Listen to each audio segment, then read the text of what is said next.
tay tay did tay ta, tay tay did tay ta, tay tay did tay. This sound is the equivalent of a 3, 2, 1, go in a Bharatanatyam class. So when my students listen to this sound, they know they have to get in position, embrace themselves, and for the dance to commence. Now, why am I telling you this?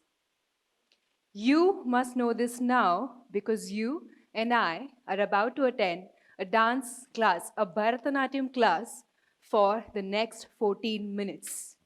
So, chop chop. I can see fear creep up on some faces, people just ready to leave. But don't worry, I assure you, no, I'm not going to ask you to be on stage and dance. What if you're better? But what I can promise you is that by the end of these 14 minutes, you will have the secret dancer's formula to make any change you want in your life. That sounds like a fair deal? Yes? Can we sit through? Okay, then let's begin. Tai tai did tai ta, tai tai did tai ta, tai tai did tai. Hello, I'm Sudhana Sankar and I'm a Bharatanatyam artist. I have traveled across the world, across cities in India to perform. I have taught about 100 students till date and I have national scholarships to my name, and I firmly believe that my journey has just about begun. But just like every other ambitious young person present in this room, I wanted to be more than that one thing. So one of these pursuits got me to a contemporary dance company which altered the course of my life. So we were rehearsing for a show and I was keen on proving my mettle in the company as a dancer. So one of my colleagues, he came up to me and he showed me a fancy jump. Okay. Now, to paint you a picture, this colleague of mine, he was a poster boy for all things martial. He had abs on his back. I didn't even think that was possible. He had abs on his back. But this colleague of mine, he came up to me, he showed me this fancy jump. But when he did that, he fell. So I tell him, you know what, buddy? If you are falling down, I really don't think I should be trying this. And you know what he said? You girls are like this only. You want to do everything, but you're too scared to try. How could he? We speak so much of the male ego, but the female ego that's been bruised and punched and walked over by countless people telling you what you cannot do, you don't play with that. But my well-meaning friend did so to fuel my fire, and oh boy, did he fire it up. Because I said, you know what? I am going to do it. So I went for it, and it happened. I must have been a little too happy to have proved him wrong because he said, you know, why don't you try it on your left leg? I was like, okay, you know what? I am going to try it on my left leg because I have to prove you wronger. Okay? So I went for it and boom. Yeah. The first lesson you're going to learn from me is that ego of any gender is most probably not good for you. But what had happened here is that I had severely injured my knee because I landed on my little toe, popped my knee out. And to make matters worse, I refused to get a surgery for over a year until I had no other choice but to get it operated. So, after the surgery, the doctor told me not only would you need an entire year to even recover, but even post that, he was unsure of how sustainable it would be for a dancer. Now, it's bad enough to get an injury when you're doing a regular job, but when your entire bread and butter depends on you being physically agile, it's heartbreaking. So I dwelled in my self-pity, I wallowed in my sorrow. My future felt like a nebulous cloud floating into oblivion. I had no idea what is going to happen. But an empowering facet of being an artist is that it teaches you the art of resilience. the art of creating change in the face of a challenge. And luckily for me, I knew that secret dancer's formula to make any change I want in my life. You know what it is? Abhinaya. Now you may ask, what is Abhinaya? Abhinaya literally means to lead towards, to lead the audience towards the experience of a sentiment. To put it lucidly, it is a language of expressions. It is the most holistic means of storytelling which transcends the limitations of the vernacular. Now, you might say, okay, Sudhana, these are fancy terms, yes. But Abhinaya sounds like an eccentric term, the significance of which is only privy to classical dancers like yourself. But I'm going to interject you right there and tell you that you are doing Abhinaya all the time. In fact, you're doing it right now. Let me tell you, every time you enter a room, you alter the way you walk, talk, and even think according to the people around you, according to the environment around you. Right now, I could see one person yawning. I could see one person looking at me like, oh, what is she going to say next? All this is Abhinaya. You're doing it all the time. And now the person is smiling who I just caught yawning. So this happens all the time. You're doing it all the time. All right? So, which brings me back to my story that if I had any meager chance of triumphing over this injury as a dancer, I had to change my Abhinaya to write a different story. Okay? And a sage known as Bharata Muni, who codified Abhinaya in an ancient text called the Natya Shastra, tells us that there are 4 easy ways to do that. Right? So the first one is Aharya Abhinaya. Abhinaya through your costume, your makeup, your jewelry, the lights, and all the embellishments. So artists like us spend countless hours trying to find the right colors, the right fabric, the right makeup to convey the character, to best enunciate the character, right? So, my first step to change was making a very deliberate minor tweak to my sartorial expression. You know what I did? Instead of dressing up like I'd completely given up on life, I started going out in saris everywhere, and that made a magical difference.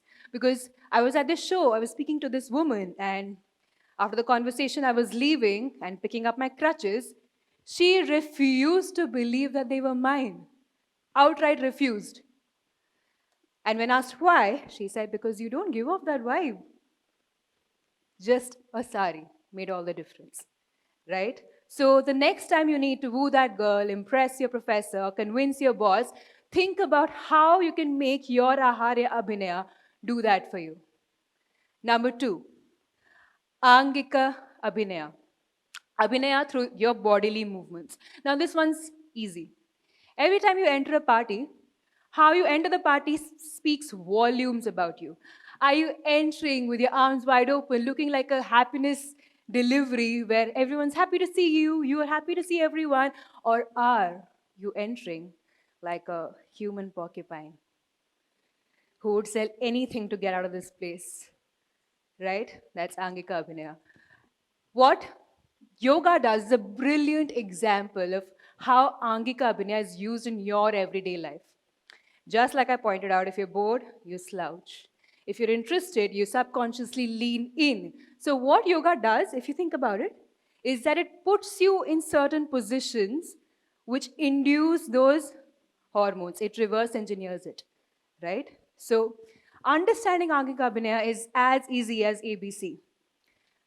My mom teaches kids at our house. So there's a lot of kids buzzing in the house all the time. So when I was recovering, I would love engaging with these kids. And you know, kids are savage. So one of these kids would faultlessly emulate my Angika Abhinaya every time I entered the room. Every time.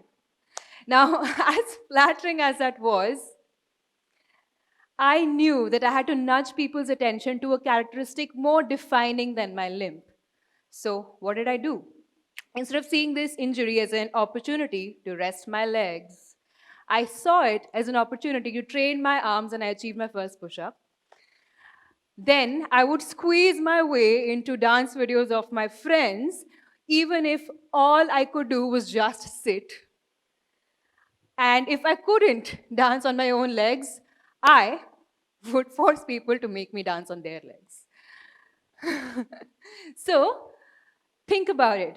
What is the Angika Abhinaya of the person we want to be? And then let's go ahead and embody that. Number 3, Vachika Abhinaya. Abhinaya through all sounds, music, anything auditory. So for artists, this means choosing the right music, the right lyrics, the right dialogues. Speaking of dialogue, every dialogue I had during my recovery time would inevitably lead to a very sympathetic nod, a sorry smile, or the very haunting, why don't you look for a real job now? But one day, I got the call from a production house of a dance reality show. This woman, very enthusiastic, she called me, "Hey, we really love your work and we would love for you to be on our show." And I reply in a very dispirited voice, "Thanks, but I don't think I'd be able to participate because my leg is broken." To which she said, "That's great." Excuse me, ma'am, what? She said, "That's great because now you can start dancing on one leg and we can show how your love for dance cured your leg." Now, oddly, that woman made me realize that this is the kind of Vachika I need to be surrounding myself with. A symphony of words that empower you, push you, and challenge you. So think about it. What is the Vachika that enriches our life, and what is the Vachika we need to mute out? Now, that brings me to the final piece of the puzzle, and arguably the most important one, Satvika Abhinaya. Abhinaya through their mind. It's all the emotions, all the thoughts that constitute real human emotion. It is the thoughts that permeate into your face as expressions, that percolate into your body as your body language. Now, this is the real deal. If all else fails, this will sail you through. Now, this is what we as artists relentlessly train to master, to monitor the chaos in the mind that loves monkeying around, seeking the comfortable and discarding anything that challenges it. But this is where the magic happens. And this is where the magic happened for me. We know limitations breed creativity. I couldn't dance, so what I did was I started making videos all sitting and started dancing with my face. I started making expression videos, telling stories all through Abhinaya. Didn't have to move. So now you can say that I am making a living out of making faces. So, owing to all this, I started attracting acting auditions, which opened up this whole new world of theater and films for me that has brought me work that I truly enjoy. In fact, that is what has brought me to Bombay, and I'm all set to uncover, unfold a magical year in Bombay now, and has allowed me to stand in front of you today. Now, it's all too amusing to think that none of these beautiful, life changing, miraculous things would have happened had I not popped my knee out. See, your Satvika holds the key to all your crazy, wild dreams. It unlocked dreams for me that I did not even dare to dream. To sum it all up, rebuilding myself has taught me one too many lessons, but the most valuable one would be that if you can change your abhinaya, you can change your life. And here is your cue to start. Tai tai did tai ta, tai tai did tai ta, tai tai did tai ta. Thank you.